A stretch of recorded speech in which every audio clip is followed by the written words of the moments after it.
Good afternoon. Welcome to Lunchtime News. I'm Jackie Wambiru. Our sign language interpreter is Lucy Maura. And to kick off this broadcast, leaders allied to the broad-based coalition are now challenging the united opposition to name their presidential flag bearer ahead of the 2027 general elections. Speaking after concluding their three-day retreat in Naivasha, Nakuru County, Matunga Member of Parliament Kasim Tandaza, alongside his Mosop counterpart Abraham Kiro, stated that the broad-based coalition have settled on President William Ruto as their flag bearer, and the united opposition must name their leader so that solid momentum can be built ahead of the election.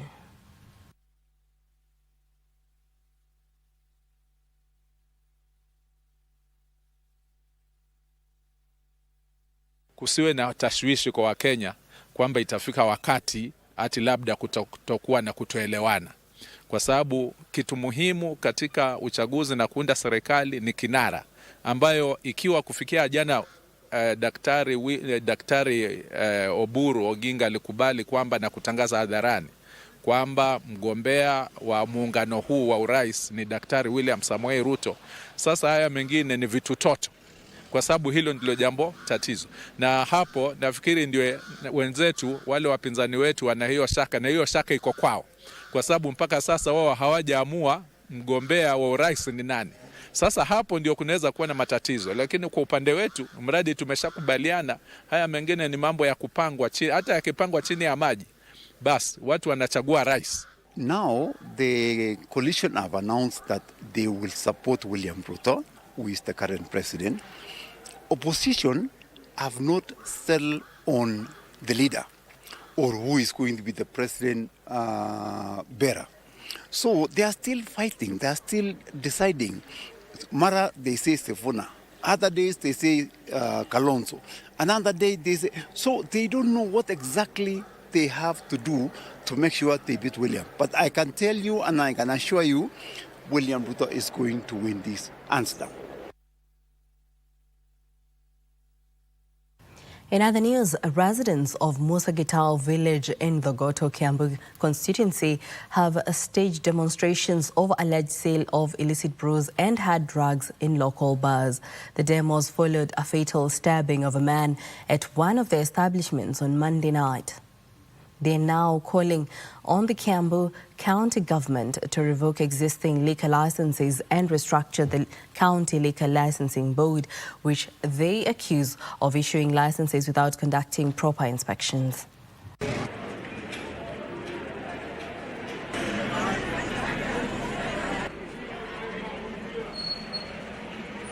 Klabu tumesema iishe kwa sababu wote wanakujanga hapa, lazima watoe vita. Hata ni vijana wengi sana wamedungiwa hapo na kisu. Nimesema hata brother yangu mwenyewe alikuwa bado amepigiwa hapo karibu uwawe. Huu ni kazini yangu, na isipokuwa ni hii klabu hawangekuwa wanapatikana wapi hapo. Sasa hiyo klabu tumeikataa na tumeikataa. Zile pombe ambazo zinauzwa tuhusishe KEBS iweze kuwa inakuja kukagua ile pombe ambayo inauzwa huku kwetu, tusiwe tunauziwa zile pombe haramu ambazo siku ya leo tumeona ile madhara zimesababisha hapa Gikambura na nchi yote yetu ya Kenya. Hizo barua zote ambao hizo license ambazo wamepatiwa zote zitupiliwe bali na tukuje kwa drawing board ya kwamba tuone vile tutatengeneza ama tutajua vile zile vilabu ambazo zinauza pombe haramu ziweze kupatiwa nafasi ya kuuza pombe ama wa kupatiwa license. Residents of Murende area in Matayos constituency, Busia County, are calling for enhanced security following increased cases of insecurity in the area. The residents want police patrols enhanced as part of deterrent measures. Speaking during a security assessment tour of the area, Matayos Member of Parliament Geoffrey Odanger urged police to work closely with the community to identify and address the challenges, while also calling on politicians to promote peace and allow security agencies to do their work.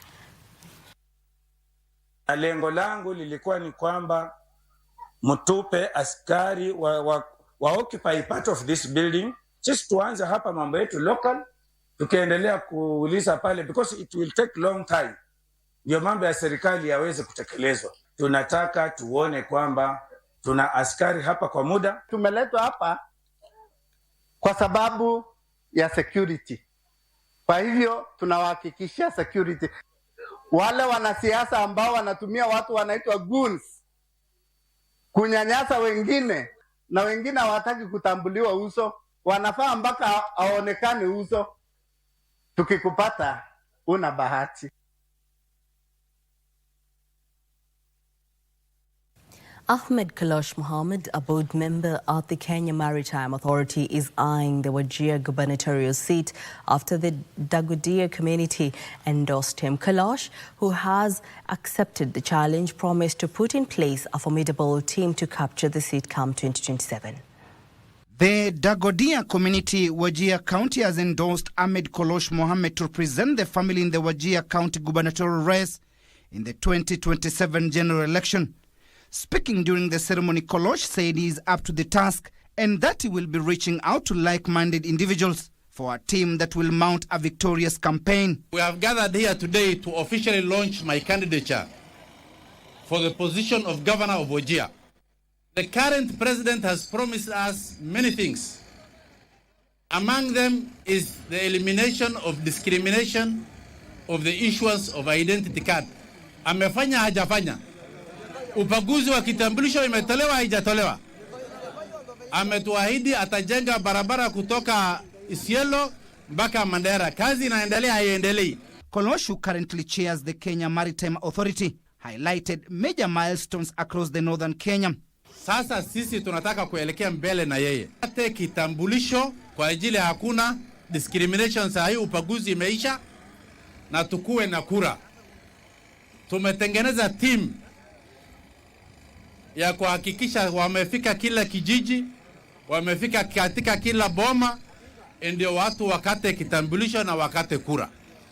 Na kukata kura sio mwisho, lazima tujitokeze na tupigie kura rais.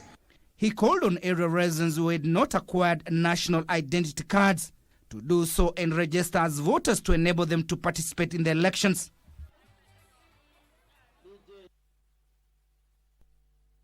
Now, Linda Mwananchi leaders have called on the Inspector General of Police to take action against leaders from the Nyanza region who are threatening their planned visit to Homa Bay County next weekend, led by Member of Parliament Wamboka Wanami and his Kabuchai Kalasinga counterpart. They said strong legal action must be taken against those people who disrupt political meetings, saying every Kenyan has a right to fair political participation. They have also called on the Office of the Registrar of Political Parties to register the Linda Mwananchi without further delays.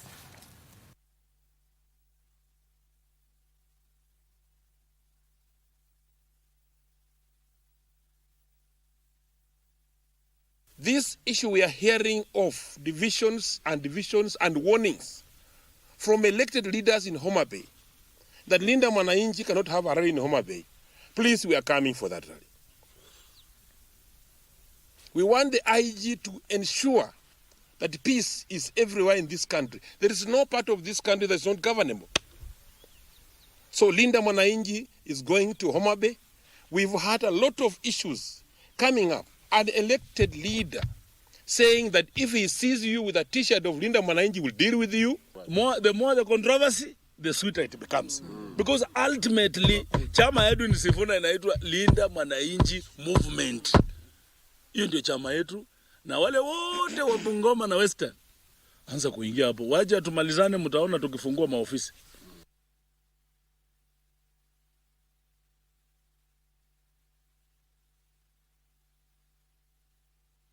And away from the political arena, dairy farmers in Kiambu County are calling on both the national and county governments to address challenges affecting dairy farmers, particularly across the quality animal feeds and improve genetics. The farmers say poor quality feeds and limited access to semen have continued to affect dairy productivity. Speaking during a dairy field visit, officials from the Ministry of Livestock led by Joanna Tiang, who is in charge of the dairy sector at the Ministry of Livestock, said the government is working to streamline the industry and address challenges affecting dairy farmers.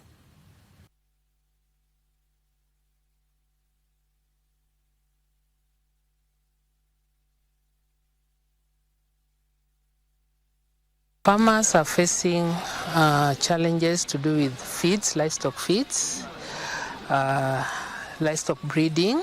We have poor genetic materials, but the government is doing a lot towards solving those problems. We also have diseases that are affecting our cattle, like foot and mouth disease, and market access because of poor quality milk. Milk production by now it has stagnated, mostly because of the good animal feeds, especially the concentrates.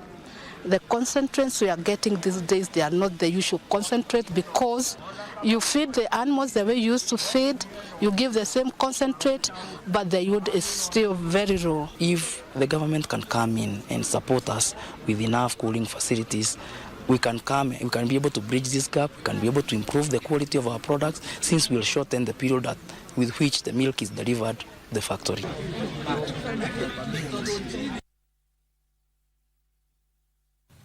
And now on to the corridors of justice. Chinese investor and former founding director of a Transan International Mining Company, Han Ke, is demanding more than 110 million shillings compensation for financial losses, reputational damage and emotional distress, as well as a public apology, restoration of his company rights and permission to return to Kenya in what he alleges was an elaborate scheme to remove him from the company while he was still alive. According to Han's legal team, led by lawyer Tonge Yoya, records were allegedly used to falsely declare the investor dead and were later linked to disputed changes in the company's ownership and directorship. Tonge alleged that individuals associated with the company partnered with corrupt immigration officials to facilitate the scheme.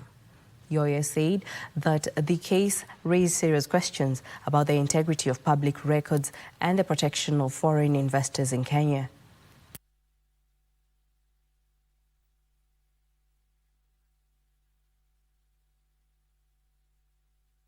Fake order purporting to have been emanated from this court that Mr. Han Ke is dead. The claims, the damages we are claiming in terms of general damages are actually going to be determined by the court, but I can tell you they are way much beyond 110 million.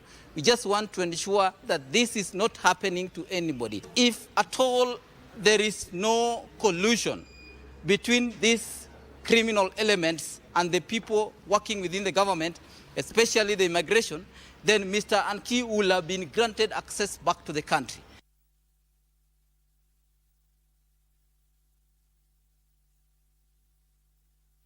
European scholars and human rights activists are calling for the release of Shichenji Church chairman Lee Man-hae, who remains in pre-trial detention in South Korea. Scholars say keeping the 85-year-old religious leader in pre-trial custody raises humanitarian and human rights concerns. Speaking to the media in South Korea, Human Rights Without Frontiers and other international rights organizations raised concerns over what they described as increasing pressures on minority faith groups and restrictions affecting religious gatherings. The organizations say South Korea must ensure that any restrictions on fundamental freedom are lawful, necessary and proportionate, while guaranteeing equal protection and due process for all.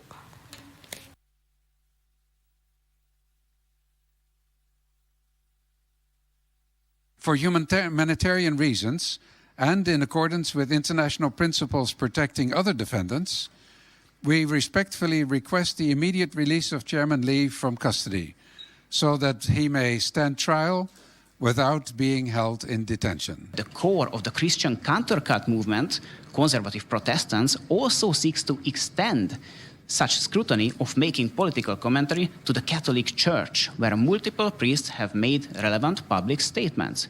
The disproportionate reactions against churches on broader social matters also affect the lives of congregants beyond South Korea's borders. Here to ask with respect the questions that any democracy should be able to answer. Why is a frail 95-year-old man still in detention?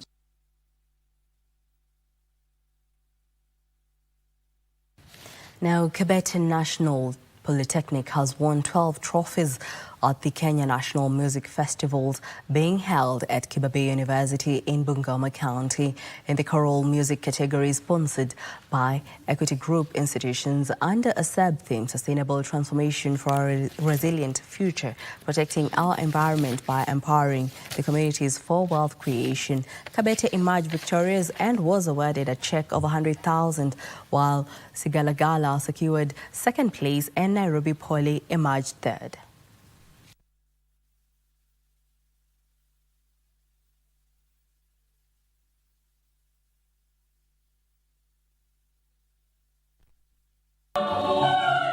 Brought around 23 items to the 98th Kenya National Music Festival that is being held here in Kibabe University.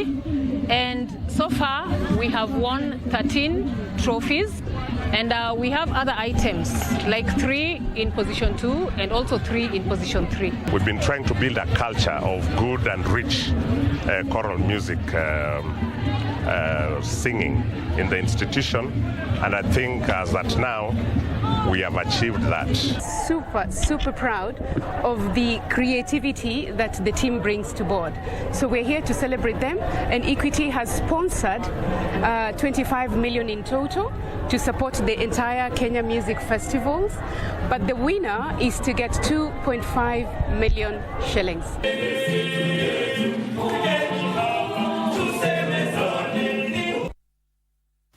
Still on the same, stakeholders in the education sector have been challenged to embrace young talents in schools as a way of helping them eke a living in future. These remarks were made by speakers and organizers during the ongoing Kenya National Music Festivals currently taking place in Kibabe University in Bungoma County.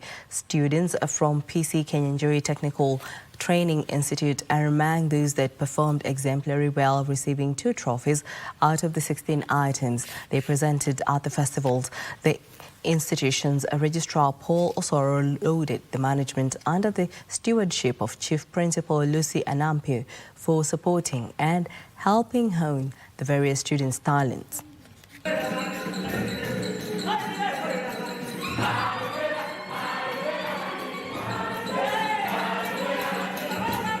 Thus, we came to participate in 16 items, of which already, as we speak, the Arabic Solo Fast has achieved position 1 out of 5. And we really appreciate the management headed by the Secretary BOG, who is our principal, Madam Anambio Lucy Mukere, HSC, for providing this particular opportunity and enabling environment for the trainees to showcase their talent in terms of music and the rest of the other opportunities that are provided.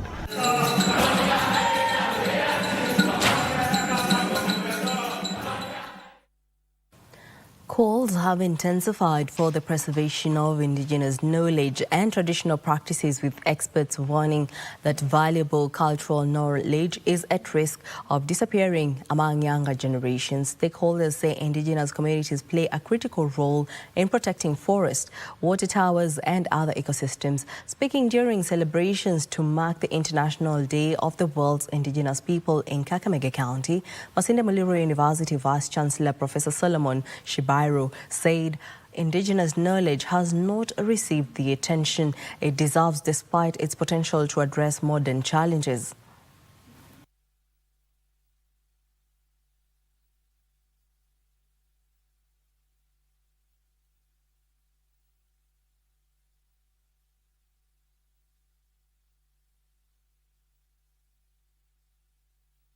The issues of indigenous knowledge has not been taken seriously, especially by this generation. Yet there are things we benefit from there that are good in the country. So as our university, we develop an institute, particularly to fund the gathering of this knowledge. Once you gather them, then also dissemination of the same, and also partner with other people. And number two, with the knowledge we gain, we do research on it. Tulipata changamoto mingi sana kutokana na ile environmental and conservation policy ambao hatukuhusishwa, ambao sasa vijana wetu ni karibu kupoteza jinsi ya kuhifadhi misitu. Minority communities in Laikipia County have declared their support for President William Ruto's administration and his bid for a second term. The group comprising the Pokot, Yaaku, Wakeo and Orois also want greater recognition, equal representation and inclusive development in the county. The team has resolved to unite in pursuit of their constitutional rights and ensure their voices are heard in governance. They argued that for many years, minority communities, particularly those in Laikipia North, have faced marginalization in resource allocation and political representation.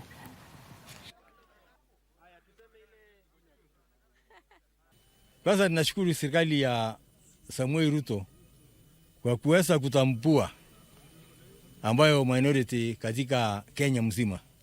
Na tunahimiza ya kwamba sisi tuko na haki na tunataka haki yetu.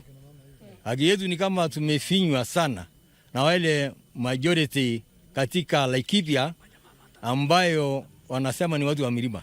Sisi tumesaulika kwa muda mrefu. Tunataka tujulikane ya kwamba tuko. Lakini sisi hatupingi mtu yeyote. Lakini matamushi ambao wakubaliwa na dunia na wakubaliwa hata na Biblia wasijaribu kuleta katika jamii ya Laikipia. Tuko na nia ya kuleta watu wetu wote pamoja, wachache kwa wengi. Na wale wachache tuko hapa leo, tunataka tu tushikanishe, alafu pia tuende tutafute wengine, tushikane wote kama watu wa Laikipia.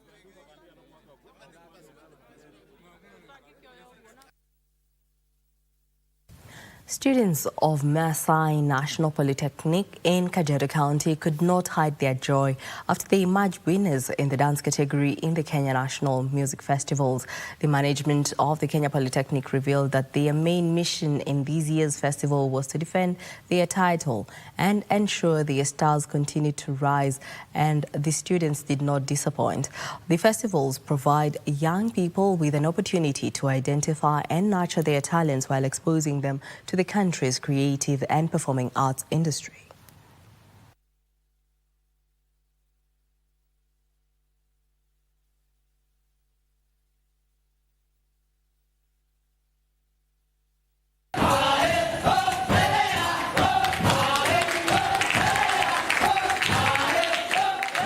We are coming here to defend our cup. Last year we won the Maasai dance and also we won the folk dance. So we are here to defend our cup. We do not only have those two items, we also have the German dance, we have the public speaking, we have the French verses, and also we have the sacred. And we are really excited to be here to exhibit the Maasai culture, culture that Kenya is proud of. We came to defend our trophies, the folk dance trophy and the main dance, that is the Maasai traditional dance. And if we can do this, we are going back with our trophy. And I'm happy for my team. They have been cooperative, they have been there, we have been there for each other.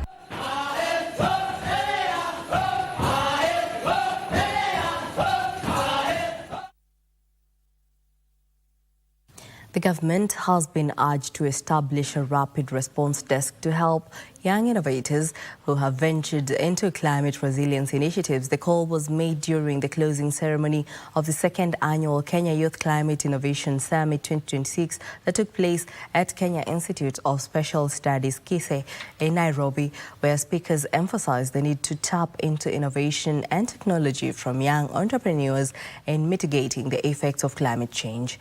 The summit gave opportunity to young entrepreneurs to showcase their skills and creativity.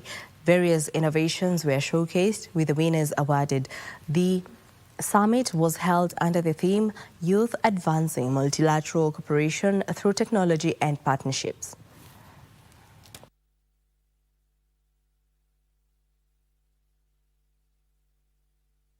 I urge the government through the relevant ministries to establish a rapid response desk to help the summit winners navigate the tiresome regulatory approvals. Some of them will be disappointed when they want to get their businesses registered, and that is not the right way if we have to support the entrepreneurs. And our focus is mainly to identify the innovative minds within our youth and take them through innovation, incubation, so that the ideas are translated into real solutions that can impact society and the community. And I think all the stakeholders within this, not only the governments, needs to come on board. And I'm happy that during this summit, the different stakeholders have come, including academia, the private sector, development partners, and the government. They have all come on board, and they're committing to supporting this youth. Out of all waste they are producing, they're what we call recyclable. So the entire chain of circular economy has a solution right from the dump site to factories where this waste can now be changed into something that can be used in economical wise.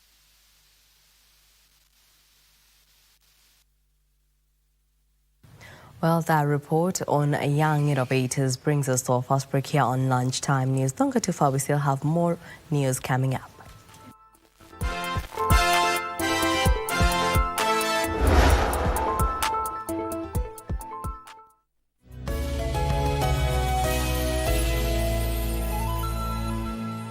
Do you save for retirement? Kwani mimi ni mzee? I'm still young and I've got plenty of time to start saving later. Then again, si watu wa jua kali, hatunanga hizo ma pension plans. Kwani ujui unaweza register with an individual pension plan yenye iko regulated na RBA? Inawakaje? Una deposit any amount of money at any time na uko guaranteed ukikuwa mzee. Maisha yako itakuwa nywe. Baadaye vile nakushua ni ukweli. Hadi mimi boost savings zangu kwa scheme yetu ya job. Really? Nilijua siwezi kuwa kijana forever. Sis, usikose kujipanga mapema. Tutakuwa wazee wa maana. Ebu nionyesheni kuwa mzee wa maana. Ensure you save and plan for your retirement during your youthful working days. Provided you are earning an income, you can join a retirement benefit scheme registered by Retirement Benefits Authority and safeguard your tomorrow. RBA, safeguarding your retirement benefits.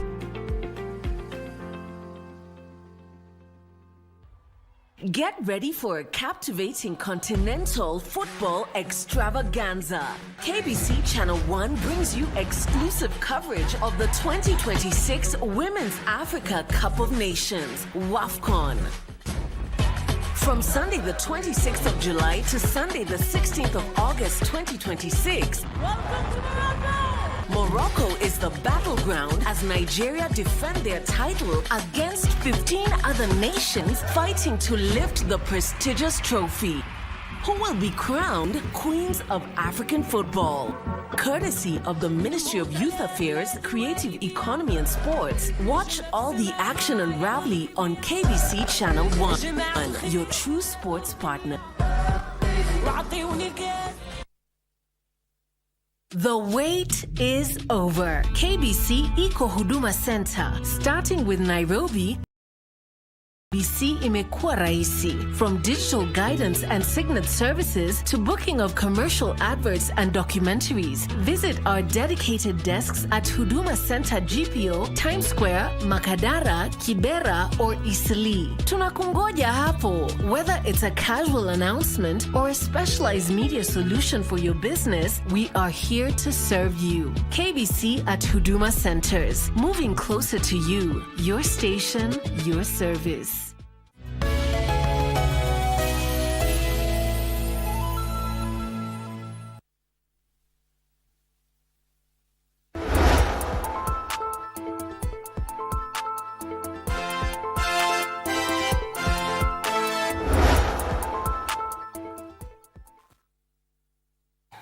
Welcome back. This is Lunchtime News. The national chairman of the Kenya Teachers Union, Kupeto Mboko Milembe, who also serves as a Muhaya legislator, has called on the Teachers Service Commission and the government to implement the promise of recruiting 16,000 teachers as they consider adjusting the salaries of teachers who have stagnated in the same grades. Here are more details in the County News Roundup with Michael Mondiga. The Muhaya legislator, in voicing his call for employment of additional teachers, also challenged the Kenya National Examinations Council to prepare a memorandum of understanding with teachers before they mark national exams to ensure they receive their pay on time. We are asking the head of state and the Teacher Service Commission to actually advertise the remaining 16,000 slots and to allocate them mainly in the job groups where the teachers have stagnated for the longest time. That is C, C3, C4. That they must make sure that the salaries, where the teacher salaries are below those who are the civil servants, they must be harmonized. Meanwhile, Rongo Sub-County in Migori has hosted its second annual agricultural exhibition, bringing together more than 100 exhibitors to showcase modern farming technologies, climate-smart innovations, and value chain solutions.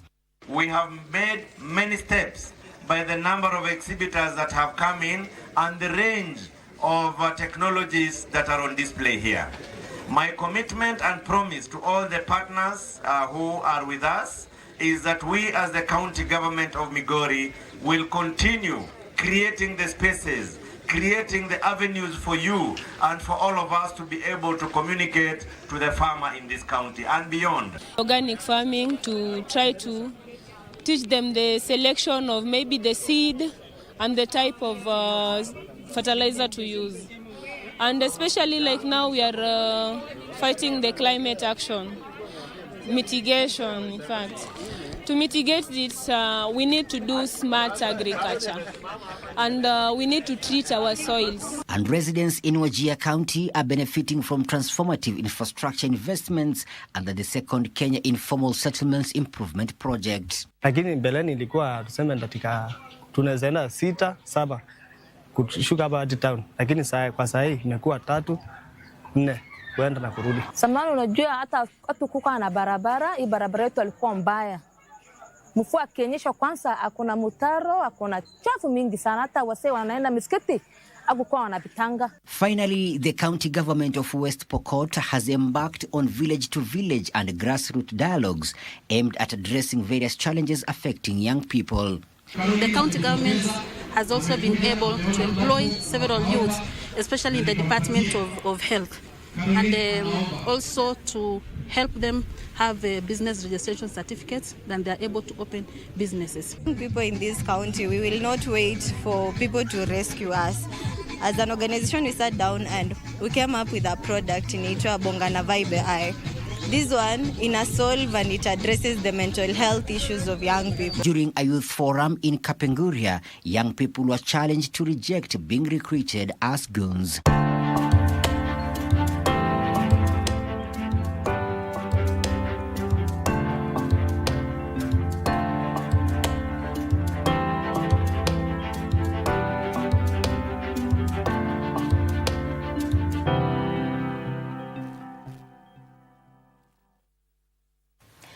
Now, rising solar and wind generation is creating new challenges in balancing electricity supply and demand. With fluctuations affecting power quality, Kenya Power is calling for increased investment in modern power systems to help stabilize electricity generation and distribution. Trevor Ngendo reports. Kenya has made significant progress in increasing renewable energy in its energy mix, particularly geothermal, solar and wind, collectively accounting for over 80% of the country's 3,243 megawatt installed capacity. However, Kenya Power says the growing share of variable renewable energy also requires a stronger balancing mechanism to keep the grid stable, calling for faster investment in base load and fast ramping generation. Because of the intermittency of variable renewable energy sources and their increased quantum in the grid, the need for this plant is imperative. The energy distributor says solar and wind currently account for about 20% of electricity generation in Kenya, with their contribution rising to as much as 34% during the day. The challenge, according to the utility, is that unlike baseload plants, solar and wind output can change rapidly depending on weather conditions, forcing the grid to automatically disconnect some consumers in order to restore the balance between supply and demand. And the variability, at worst, can cause a grid collapse. and at best it can cause power quality challenges, which to someone just using power for lighting purposes may not appear like it's impacting in any way. But for the industry, which are so frequency sensitive, at times that variability might mean they have lost everything that was being manufactured on that particular day. The utility is particularly looking to geothermal and hydropower, with Kenya estimated to have geothermal potential of about 9,000 megawatts and hydro potential of 1,200 megawatts, more than 4 times the current peak demand for 2,439 megawatts. Trevor Nyendo for Lunchtime News. East African Farmers Federation President Elizabeth Nsimadala is warning that persistent non-tariff barriers are restricting the movement of agricultural goods across the Horn of Africa region and driving up food prices. Speaking in Nairobi, Nsimadala called for stronger regional cooperation and harmonized policies to eliminate trade bottlenecks, saying improved market access would help reduce reliance on imports and strengthen food security.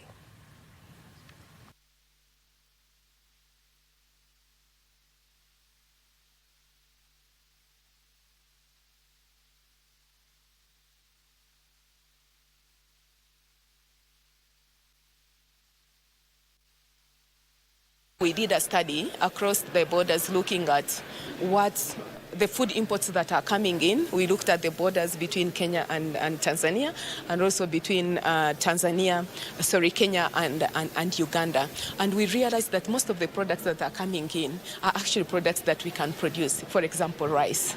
And most of this rice, for example, comes in as an import, but again is re-exported within the region. But these are things that we can produce with the right investments, with the right actors across the region. FCFTA is a big opportunity where it gives us freedom to trade across our borders, but the implementation or adoption is still very, very low. So when we address issues like if we could have like a standardized protocol to release a seed, one variety for Kenya and Uganda, for instance, you know, that would really now be a big opportunity. The palm oil value chain in Indonesia is bracing a difficult year ahead as a prolonged El Niño weather pattern brings severe drought conditions to some of the country's biggest production regions. The climate phenomenon, which reduces rainfall and pushes temperatures higher, is putting pressure on 1.7 million hectares of smallholder palm plantations. Here are the details of these and other stories making headlines across the borders. In Indonesia's key palm oil producing regions, meteorologists have warned of below average to moderate rainfall through to October. Farmers say the dry conditions are taking a heavy toll on oil palm trees, which require consistent water supply throughout the growing cycle. Indonesia produced more than 51 million tons of palm oil in 2025, but output could decline by 2 million tons this year due to drought and rising fertilizer costs, creating wider implication for global palm oil supplies. The country's meteorological agencies urging plantation operators to improve water management and monitor weather conditions closely through the end of 2026. Meanwhile, crude oil prices increased as inventories in the United States strategic petroleum reserves fell below 300 million barrels, the lowest level since 1983. Latest data shows that the strategic petroleum reserve in the United States has reduced by 6.1 million barrels to 298.7 million barrels. Crude oil prices have surged over uncertainties around resumption of shipping traffic through the Strait of Hormuz. The West Texas Intermediate rose by $3.95, settling at $82.13 a barrel, while Brent crude increased by $4.17 or 4.99% to $87.72 a barrel. Finally, the United States has revoked more than 175,000 visas since President Donald Trump began his second term in January 2025, as his administration intensifies scrutiny of foreign nationals living and traveling to the country. The U.S. State Department said most of the revoked visas were linked to law enforcement encounters involving criminal offences with assault, driving under the influence, theft, and drug-related crimes among the leading reasons. The department said other cases involve serious offences including sexual assaults, child abuse, fraud, embezzlement, and reckless driving, warning that U.S. visa remains a privilege rather than a right. The move marks another escalation in Trump's administration's tougher immigration approach, which has included expanded enforcement against undocumented migrants and increased monitoring of visa holders. Ezekiel Owino reporting for Lunchtime News. Now, plans are underway to establish the first green fund in Kenya to support businesses developing environmentally friendly solutions. Kenya Development Corporate Director General Nora Ratemo says climate financing gap has been widening, with Kenya estimated to require 8.2 trillion shillings annually to address climate change. Kenya is stepping up efforts to mobilize financing for climate action, with development finance institutions being urged to invest more in green businesses and innovations. According to climate experts, Kenya loses between 3% and 5% of its gross domestic product to climate change, highlighting the growing economic cost of inaction. For Kenya, the annual financing requirement is estimated at 8.2 trillion shillings, but the National Treasury can currently mobilize only about 13% of the amount. This leaves an 87% financing gap, increasing pressure on development finance institutions and other players to bridge the shortfall. The Green Fund will be going towards supporting businesses, and we shall be investing equity in terms of greening businesses. My colleague has said tuko na jukumu in terms of being responsible, and now we are going to support responsible investments.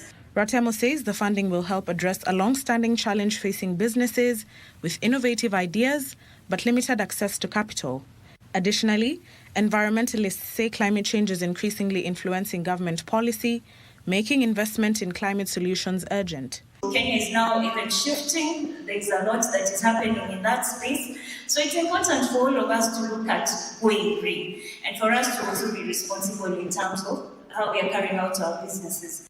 The officials spoke in Nairobi during the launch of KDC's new products and services and its sustainability and green financing strategy. And indeed, KBC must take that role to help de-risk businesses so that they can characterize capital. And lastly, they must also show us the way towards the global standards, local requirements, and helping the government of Kenya to achieve its objective, especially when it comes to the commitment about sustainable development and issues around climate change. Ndotamo Kami for Lunchtime News.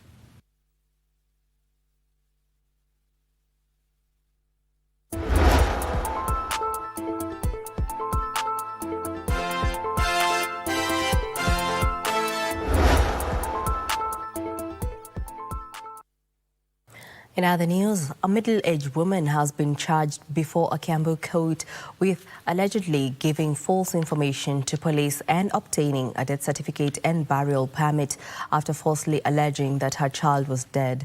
She's claimed to have reported the fake death on September 27, 2025 at Barori Police Post in Gashie, Kiambu County.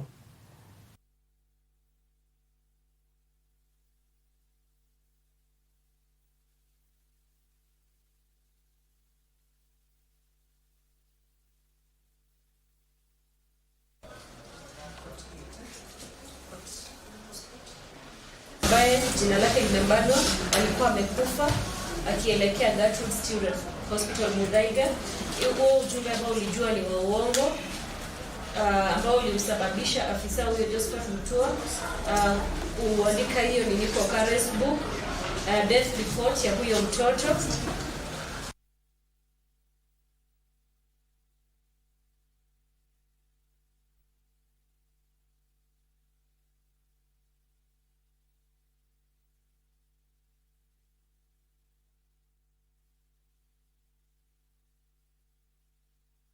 And away from that, business leaders across East Africa are calling on governments to enhance support for manufacturing, agro-processing, logistic and digital infrastructure to boost production and trade.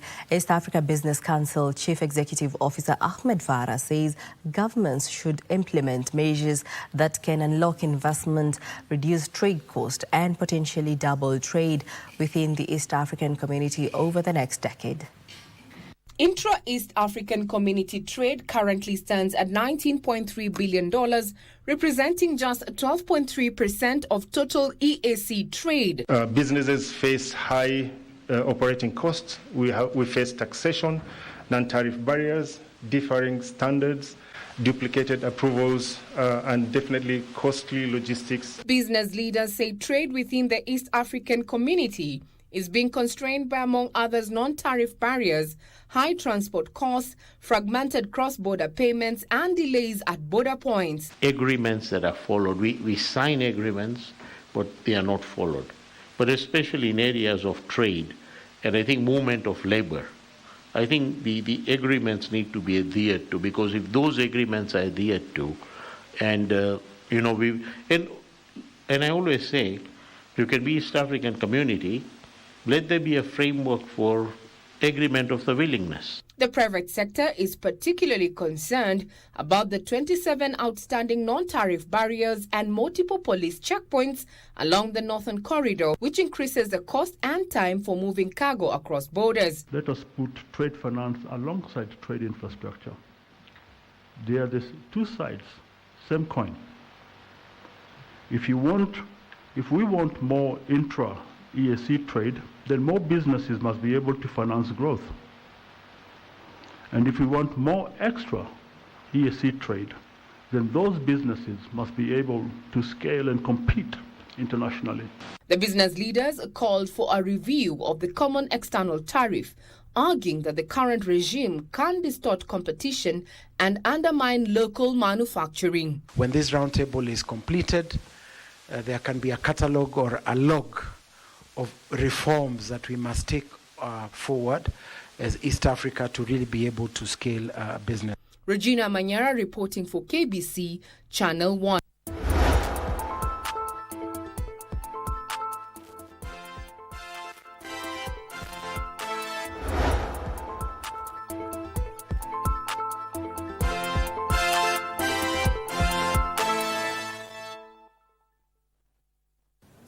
Now, the National Olympic Committee of Kenya, NOC, will put relevant measures in place to ensure the athletes who participated at the just concluded World Athletics Under-20 Championship in Oregon transition to compete at the 2028 Olympics in Los Angeles.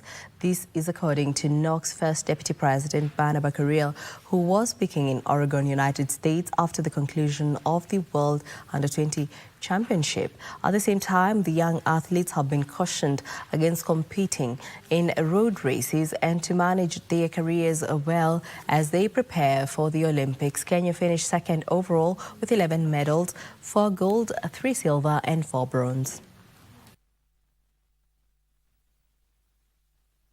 We have had discussions also with their managers or handlers, their teachers, their coaches, their parents, so that we also play a big role. We are not going to leave these athletes alone. We have already given instructions that all these athletes from different backgrounds, from different schools, we will follow them. We will also support them financially. The president of National Olympic Committee also came to watch. He has given also his input on how he is going to support this team. Wafuatwe, wawe monitored, ndio wajue serikali ama AK wanachali hao mahali wanatrainia, ndio utakuta karibu wanne wataingia World Championship next year kati yao.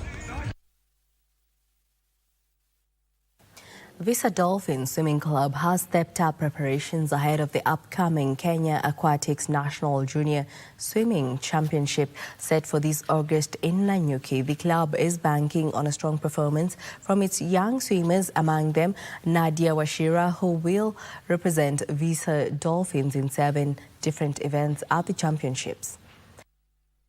putting in extra hours in training as she seeks to sharpen her technique, endurance and speed ahead of the national competition. The National Junior Swimming Championship is an official junior level swimming competition organized by Kenya Aquatics. It serves as a platform for young swimmers from clubs and schools across the country to compete in various strokes and distances, as is essential for talent identification and development. In our program, we're tailoring it up according to each athlete's needs. Now, I can run it down for our priorities. We are building on principle, building in belief. We are definitely pushing each athlete to ensure that we're in a position to definitely perform. And number two, I can pretty much guarantee you that we're working on an environment that nurtures the high performance training program. Nyali Golf Club's Adel Tofik Balala secured back-to-back titles on the Kenya Amateur Golf Championship circuit after winning the 2026 NCBA Karen Challenge at the Karen Country Club. Balala finished the 54-hole championship at level par 216, edging Nakuru Golf Club John Kamaisi by 2 shots after 3 rounds of contrasting fortunes. Royal Nairobi Golf Club's Moathi Gisheru finished third on 3 over par 219. The victory comes just a week after Balala won the Kenya Amateur Match Play Championship at Limuru Country Club, making the Karen Challenge his second title in as many weeks on the circuit.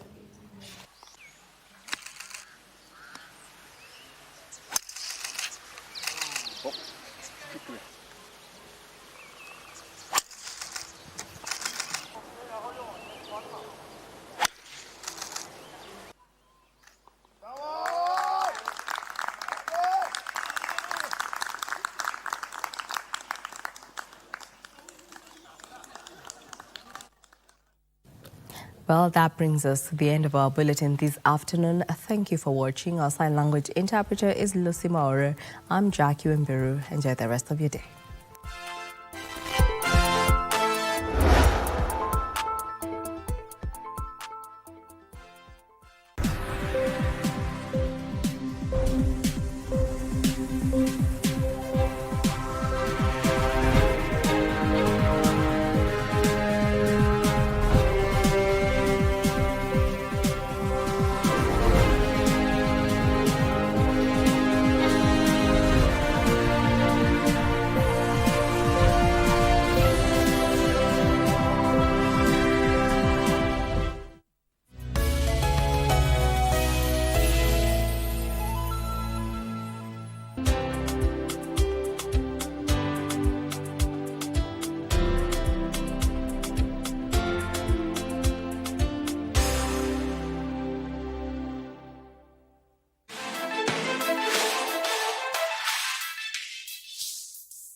Well, she's still got possession. Nigeria on the attack. It's excellent play down that left-hand side. The shot comes in. Michele, the follow-up. Doesn't happen. Kanu can't get there. It all opened up over on that far side. Very dangerous indeed. But look, Cameroon now on the attack as a long searching ball goes out to the right-hand side. It has been kept in. There's the race towards the byline, still in possession. It goes out over the line, and it will be a goal kick for Nigeria, who breathe a sigh of relief after that wonderful run from Igulu.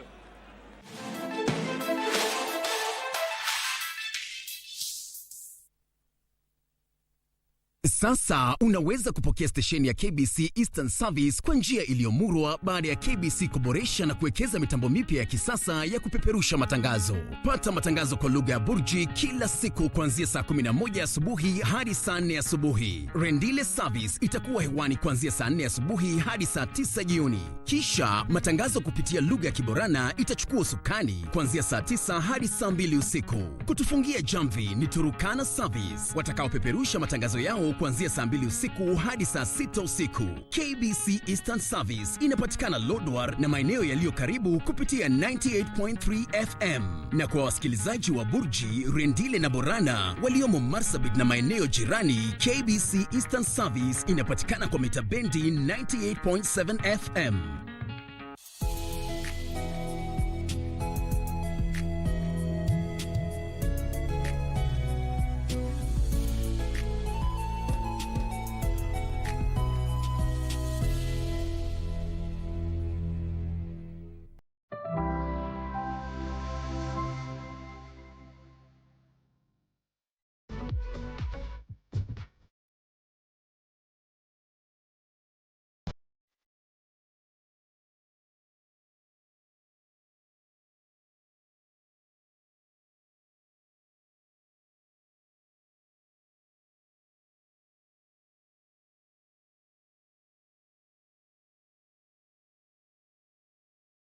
What's good? What's happening? As always, it is a pleasure to have you right here with us. When it's a Monday, you know that it is time for us to get to entertain you. That's what's up, man. Welcome to the biggest, the baddest entertainment show right here in the 254. Miss Lee, there's something that I've been dying to discuss with you, man. Who do you think are the top earners in the entertainment industry? Tuko na MCs, tuko na DJs, alafu tuko na musician, the artist. Okay, I'd say I want to say the artists, but I don't think artists are well paid in this country. Yeah. And okay, maybe just a few of them. So I'd say the DJs take the top spot because there are always gigs happening. Yeah. Every club has a DJ. They have DJs on rotation as well. So I feel like it's so hard for one to be a DJ in this country and not make some money. Yeah. So I'd say DJs are on top of that So table. let's rank them. So top of your list is the DJ. DJs. And then number 2? And then I'd say maybe the artists. Artist number 2. Yeah, and then, but I'm not sure between the artist and MC who is coming second. But again, we need to consider the fact that, artists, you can only be booked for shows when you over 8 song. Kama una 8 song, nobody bothers. So Yeah. you will continue earning from the streaming platforms. That hizi zingine utakuwa nje. Yeah. Yeah. So you're rank them. Who's number If I'm one? to for rank, you? I'll go with the DJ's top, MCs, because gigs, weddings, hyping shows and all that, and then the artists. Oh, Yeah. which is so unfortunate because the artists should be on top of that list. That the ones who give us this music that the DJs are playing and all of that. But anyway, you let us know, who do you feel are the top earners when it comes to the entertainment scene in the country between DJs, MCs, and the artists. Now we have so much in store for you, a lot of events that we have gotten to cover for you. So how about you sit back, relax, and enjoy. You know what this right here is? Grapevine.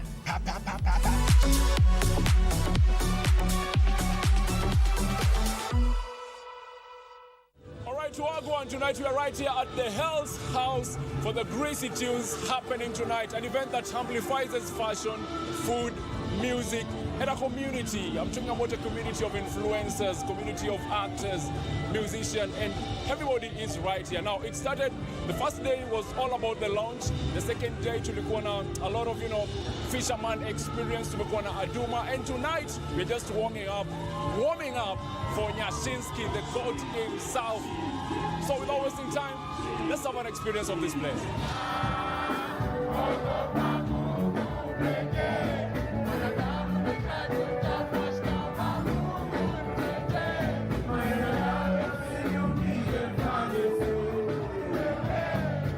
And of course, before you get into Nyashinsky's show, lazima pia ukwe na lyrics za songs zake, man. So right about now, I want to talk to a couple of people just to know how well they know Nyashinsky's lyrics. Ama any of Nyashinsky's song. Ama ni aje?